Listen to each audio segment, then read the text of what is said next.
કેમ છો વિદ્યાર્થી મિત્રો? ધોરણ 12 માં આપણે ચેપ્ટર નંબર 6 આનુવંશિકતાનો આણ્વીય આધાર ભણી ગયા છે. આ ચેપ્ટરમાં આપણે જે ટોપિક વિશે વાત કરી રહ્યા છે એની આપણે રિવાઇઝ કરીને આગળ વધીએ તો જે આરએનએ ની વાત થઈ રહી છે તો બેક્ટેરિયાની અંદર મુખ્ય 3 પ્રકારના આરએનએ હોય. 3 પ્રકારના આરએનએ માં છે એક એમઆરએનએ, ટીઆરએનએ અને આરઆરએનએ. એમઆરએનએ એ પ્રોટીન સંશ્લેષણ કરવાનું કાર્ય જે છે એની અંદર એમિનો એસિડને ઓળખવાનું કામ કરે. ટીઆરએનએ એમઆરએનએ દ્વારા લાવેલ જનીનિક માહિતીને વાંચવાનું કામ કરે, જ્યારે આરઆરએનએ આ પ્રોટીન સંશ્લેષણ માટે જગ્યા આપવાનું કામ કરે તેમજ ઉત્પ્રેરક તરીકે પણ કાર્ય કરે છે. આમ એમઆરએનએ, ટીઆરએનએ અને આરઆરએનએ ત્રણેય પ્રોટીન સંશ્લેષણની પ્રક્રિયામાં ભાગ લે છે. બીજો એક પોઈન્ટ ખાસ ધ્યાન રાખો કે બેક્ટેરિયામાં ફક્ત એક જ આરએનએ પોલિમરેઝ હોય જે તમામ પ્રકારના પ્રત્યાંકનની પ્રક્રિયામાં ભાગ લે. એક જ આરએનએ પોલિમરેઝ અને દરેક પ્રકારના પ્રત્યાંકનની પ્રક્રિયામાં ભાગ લે. બરાબર? આ જે પ્રત્યાંકનની પ્રક્રિયા છે વિદ્યાર્થી મિત્રો કે જેની અંદર આરએનએ પોલિમરેઝ ભાગ લે છે, એ પ્રત્યાંકનની શરૂઆતમાં પ્રમોટરની સાથે જોડાય અને પ્રત્યાંકનની શરૂઆત કરે છે. આ પ્રક્રિયા 3 ભાગમાં થાય: પ્રલંબન, પ્રત્યાંકન અને સમાપન. જેમાંથી આરએનએ પોલિમરેઝનું કામ ફક્ત પ્રલંબનનું છે, એટલે કે ઓપરેટરની સાથે જોડાઈ પ્રક્રિયા શરૂ કરવાનું છે. અહીંયા તે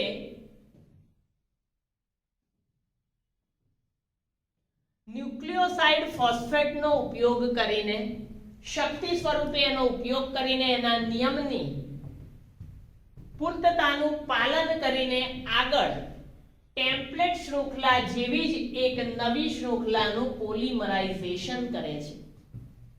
નવી શૃંખલા બનાવી આપે છે, એમ પોલિમરાઇઝેશન કરે છે.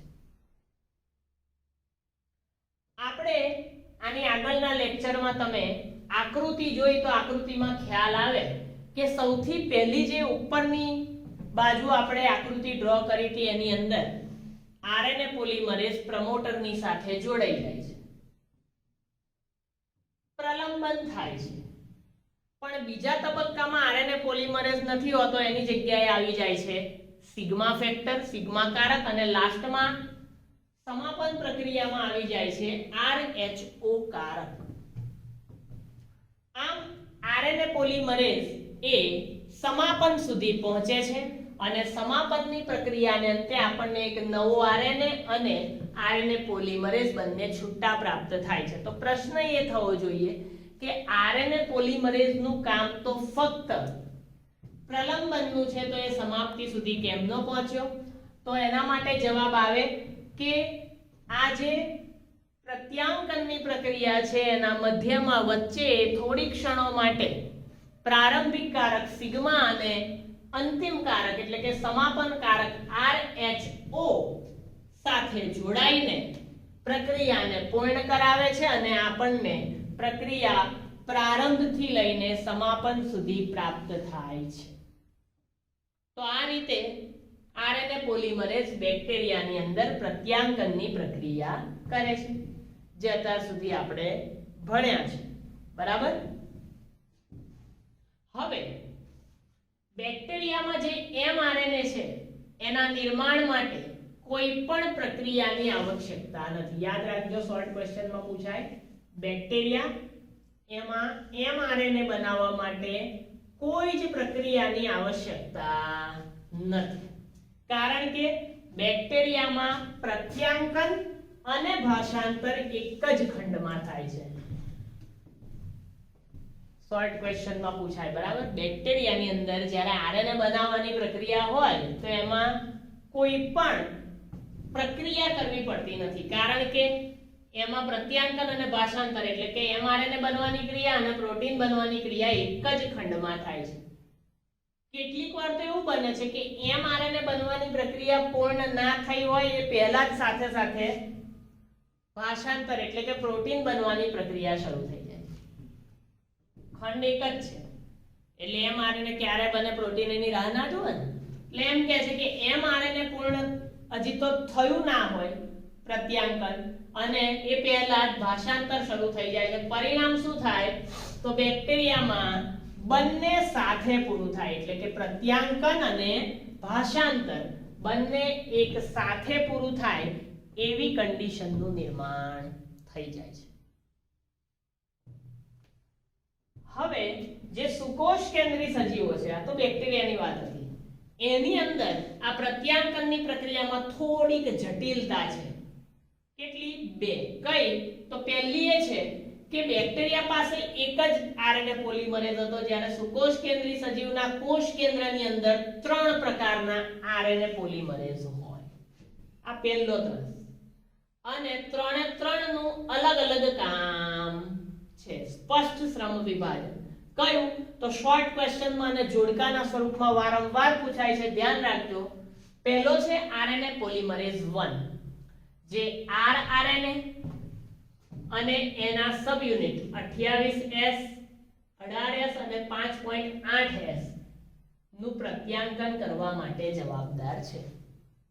બીજો છે આરએનએ પોલિમરેઝ 3, જે ટીઆરએનએ, 5S રિબોઝોમલ આરએનએ અને SNRNA સ્મોલ ન્યુક્લિયર આરએનએ એનું પ્રત્યાંકન કરે છે. જ્યારે ત્રીજો છે આરએનએ પોલિમરેઝ 2, જે mRNA ના પૂર્વ સ્વરૂપ છે, mRNA જ પણ એનું પૂર્વ સ્વરૂપ હિટ્રોજીનસ ન્યુક્લિયર આરએનએ એટલે કે hnRNA કહેવાય mRNA, પણ mRNA નું પૂર્વ સ્વરૂપ પહેલા hnRNA હોય એમાંથી mRNA બને, એનું પ્રત્યાંકન કરવા માટે આરએનએ પોલિમરેઝ 2 જવાબદાર છે. એટલે સુકોષ કેન્દ્રીની અંદર આ પહેલી જટિલતા. પેલામાં તો એક જ હતું એટલે કકળાટ ને, આમાં 3 છે. બીજી જટિલતા એ છે કે પ્રાથમિક પ્રત્યાંકનમાં એક્ઝોન અને ઇન્ટ્રોન બને જે બિન કાર્યકારી હોય. પ્રાથમિક પ્રત્યાંકનમાં આપણે આગળ ભણ્યા ને જનીન, એક્ઝોન અને ઇન્ટ્રોન્સ બન્યા જેનું કોઈ કામ છે નહીં.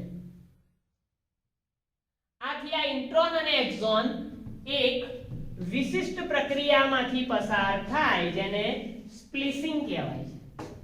આથી આ ઇન્ટ્રોન અને એક્ઝોન જેની જરૂર જ નથી પણ બની ગયા, એક વિશિષ્ટ પ્રક્રિયામાંથી પસાર થાય જેને સ્પ્લિસિંગ કહે છે. જે આની પછીના લેક્ચરમાં હું તમને ડિટેલમાં સમજાવી દઈશ કે આ વધારાના ઇન્ટ્રોન ને એક્ઝોન આવ્યું એનું શું કરવાનું, તો કે સ્પ્લિસિંગ માંથી પસાર થાય, જેમાં ઇન્ટ્રોન્સ દૂર અને એક્ઝોન એક નિશ્ચિત ક્રમમાં એકબીજા સાથે જોડાય છે. ઇન્ટ્રોન્સ દૂર જોડાય જ્યારે એક્ઝોન એક નિશ્ચિત ક્રમમાં એકબીજા સાથે જોડાય છે. એટલે આ ઇન્ટ્રોન અને એક્ઝોન ને પછી વારાફરતી એકબીજાથી દૂર આ રીતે એકબીજાની સાથે જોડી દેવામાં આવે છે, જે સ્પ્લિસિંગ પ્રક્રિયા આપણે આની પછીના લેક્ચરમાં ડિટેલમાં ભણશું. તો ત્યાં સુધી આ લેક્ચરને વ્યવસ્થિત લખી દો. ઘણા બધા આમાં શોર્ટ ક્વેશ્ચન છે, શાંતિથી ધ્યાનથી વાંચીને તૈયાર કરી દો.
કેમ છો વિદ્યાર્થી મિત્રો?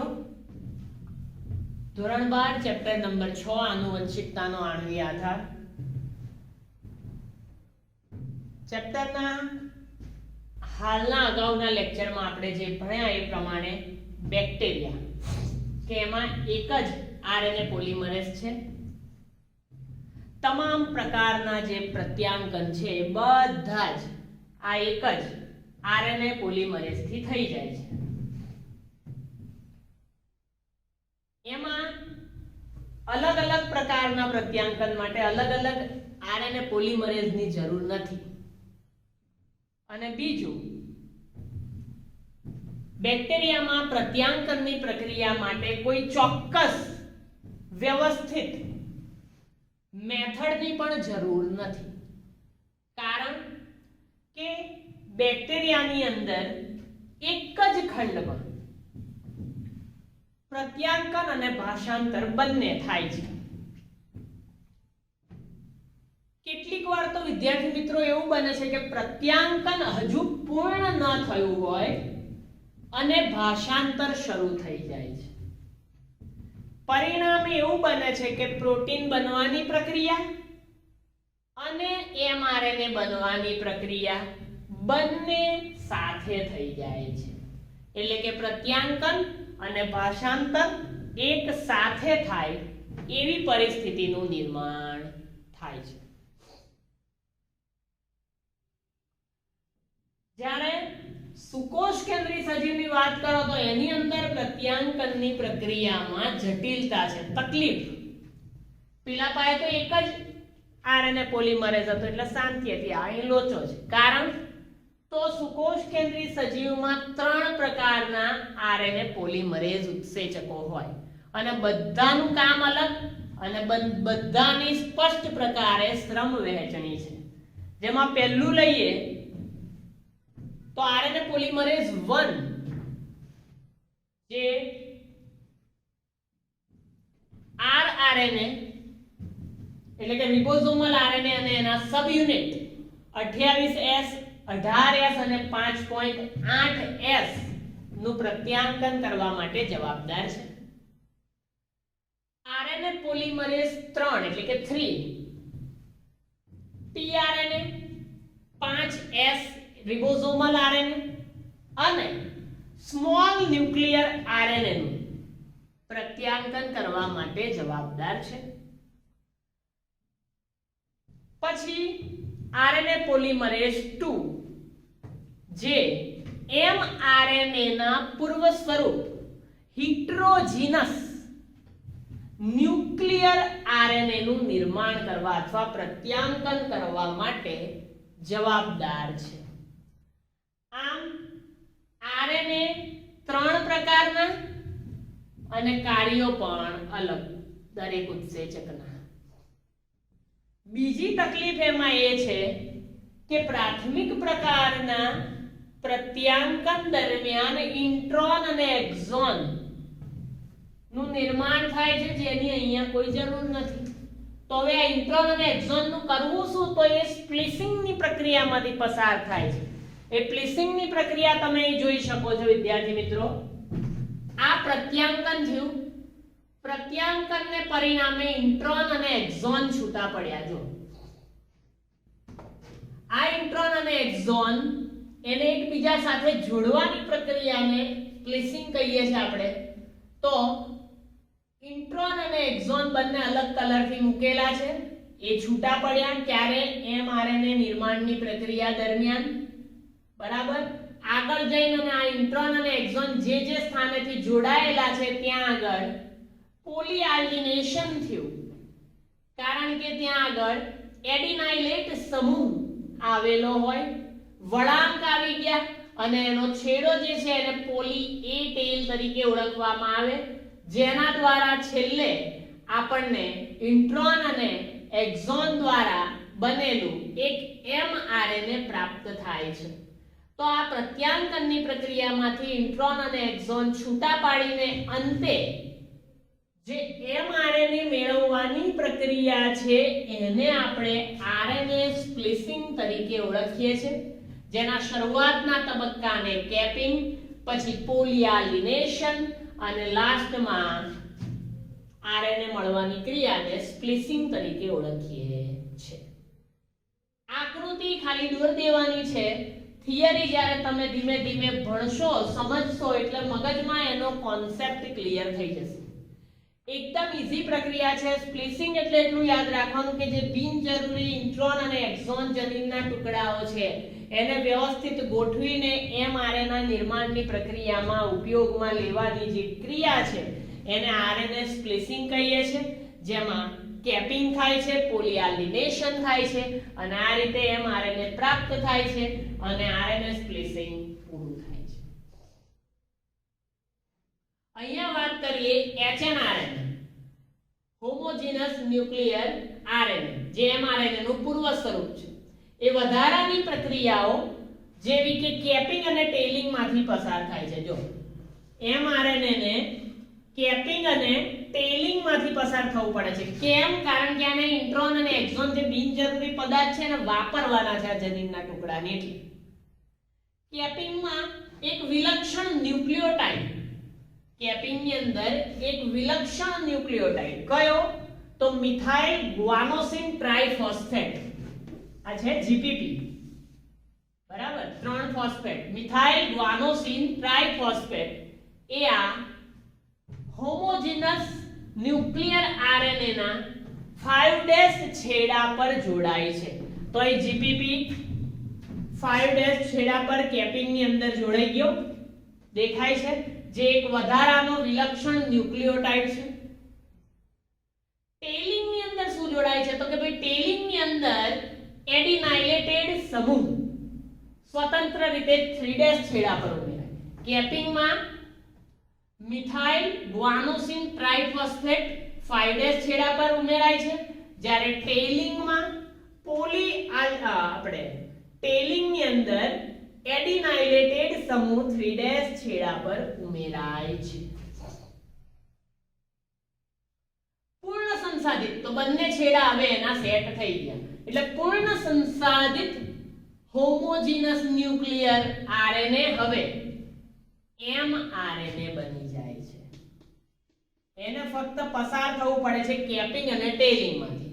કેપિંગમાં એની અંદર મિથાઇલ ગ્વાનોસિન ટ્રાઇફોસ્ફેટ જોડાય, ટેલિંગમાં એની અંદર એડિનાઇલેટેડ સમૂહ જોડાય અને અંતે એચએનઆરએનએ હવે એમઆરએનએ બની જાય છે. અને એકવાર એચએનઆરએનએ એમઆરએનએ બની જાય એટલે હવે એ ભાષાંતર માટે એટલે કે પ્રોટીન બનાવવા માટે કોષ કેન્દ્રમાંથી સ્થળાંતરણ પામવા લાગે છે. હવે એને ત્યાં કોઈ જરૂર છે નહીં એટલે હવે ત્યાંથી જતું રહે છે. આ વિભાજિત જનીન વ્યવસ્થા એટલે કે જે બિનજરૂરી જનીનો હતા એને વિભાજન કરીને એમઆરએનએ બનાવવાની પ્રક્રિયામાં વાપરવાની ક્રિયા એ આપણી એક પ્રાચીન રચનાને પ્રસ્તુત કરે છે. બિનજરૂરી વસ્તુઓનો ઉપયોગ કરવો અને વગેરે વોટએવર, બરાબર. ઇન્ટ્રોન્સની હાજરી પ્રાચીન યુગની યાદ અપાવે છે. હવે આ યુગની યાદ રાખો તોય બહુ છે, બરાબર. પણ યાદ રાખવાનું કે સ્પ્લિસિંગની પ્રક્રિયા આરએનએ વિશ્વની પ્રભુતાને વ્યક્ત કરે છે. આ સ્પ્લિસિંગની પ્રક્રિયા છે જેના દ્વારા બિનજરૂરી ઘટકનો પણ યોગ્ય ઉપયોગ થઈને એમઆરએનએ પ્રાપ્ત કરવામાં આવ્યું. એ જ આરએનએ વિશ્વની પ્રભુતા છે. એટલે સ્પ્લિસિંગની પ્રક્રિયા આરએનએ વિશ્વની અંદર ખૂબ જ મહત્વનો ભાગ ભજવે છે.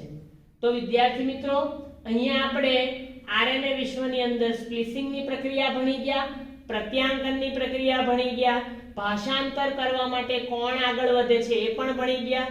ટૂંકમાં આ લેક્ચર સાથે વિદ્યાર્થી મિત્રો આ લેક્ચરનો નંબર આપણે લખવાનો બાકી છે, લેક્ચર નંબર 28. આ લેક્ચર સાથે આપણે